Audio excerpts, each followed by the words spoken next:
Transgender amendment bill 2026ના વિરોધમાં વડોદરામાં સામાજિક સંસ્થાઓ દ્વારા આવેદનપત્ર પાઠવાયું છે.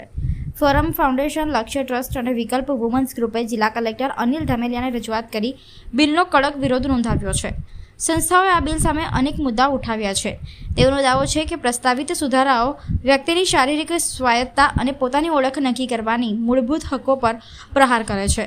સાથે જ બિલમાં ટ્રાન્સજેન્ડરની વ્યાખ્યાને સંકુચિત બનાવવામાં આવી હોવાનો આક્ષેપ કરવામાં આવ્યો છે, જેના કારણે સમુદાયના ઘણા લોકો કાનૂની સુરક્ષાથી વંચિત રહી શકે છે.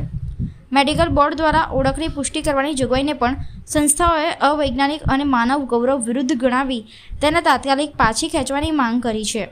આ ઉપરાંત કોઈપણ સુધારા લાવતા પહેલા ટ્રાન્સજેન્ડર સમુદાય અને કાનૂની નિષ્ણાતો સાથે પારદર્શક ચર્ચા કરવાની જરૂરિયાત પર પણ ભાર મુકાયો છે. જે રજૂઆત કરી રહ્યા છીએ કે 2026ના જે ટ્રાન્સજેન્ડર અમેન્ડમેન્ટ આવ્યા છે એના વિરોધમાં, કારણ કે ટ્રાન્સ મેન અને ટ્રાન્સ વુમન માટે ખૂબ જ ખતરાની વાત છે, જેમાં આપણા મૂળભૂત જે હકો છે ટ્રાન્સજેન્ડર લોકોના, એ સેલ્ફ આઇડેન્ટિફિકેશન એને નકારવાની વાત છે અને તેમજ ટ્રાન્સજેન્ડરની પરિભાષાને બદલાવ લાવવાની વાત છે. તે ખૂબ જ ખોટું થઈ રહ્યું છે. એના માટે અમે એનો વિરોધ કરી રહ્યા છીએ અને આ બિલ ન આવવું જોઈએ.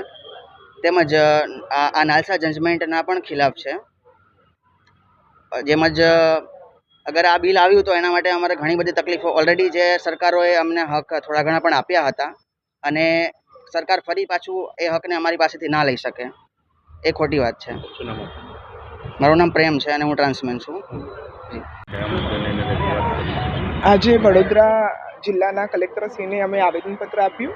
જે 2019માં ટ્રાન્સજેન્ડર સમુદાય માટે જે કાયદો બનાવવામાં આવ્યો હતો, ટ્રાન્સજેન્ડર પ્રોટેક્શન એક્ટ, અને એમાં અત્યારે 23 માર્ચના રોજ સમાજ સુરક્ષા વિભાગના મંત્રીશ્રી દ્વારા સુધારણા વિધેયક લાવવામાં આવ્યું છે અને જેમાં ઘણા બધા એવા સુધારા લાવવામાં આવી રહ્યા છે જે સમુદાયને મંજૂર નથી. જેમ કે 2019માં વાત કરવામાં આવી હતી પોતાની સ્વ પહેચાન, પોતાની ઓળખ, સેલ્ફ આઇડેન્ટિફિકેશનની વાત કરવામાં આવી હતી કે પોતે જાતે નક્કી કરી શકે કે ટ્રાન્સજેન્ડર સમુદાય પોતાને શું ઓળખ આપવા માંગે છે, મહિલા, પુરુષ કાં તો ટ્રાન્સજેન્ડર તરીકેની.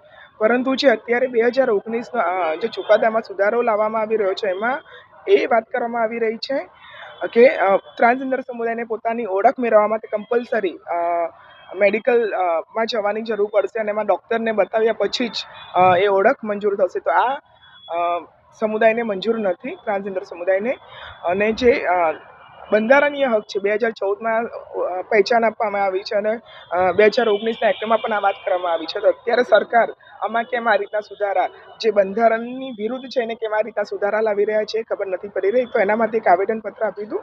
સાથે સાથે આમાં ખાલી અમુક સમુદાયના લોકોને જ આવરવામાં આવ્યા છે, જેમ કે સાંસ્કૃતિક ઓળખ ધરાવતા લોકો છે અને જે લોકો ઇન્ટરસેક્સ જન્મી રહ્યા છે એવા લોકોની જ વાત કરવામાં આવી રહી છે. તો બાકીનો સમુદાય રહી જાય છે. તો મારી સાથે આજે ટ્રાન્સ વુમન, ટ્રાન્સમેન અને બીજા ઘણા બધા સમુદાયમાંથી છે, તો એ લોકો પણ એમના પ્રતિભાવ આપશે આપણને. ધન્યવાદ. મારું નામ માનવી વૈષ્ણવ.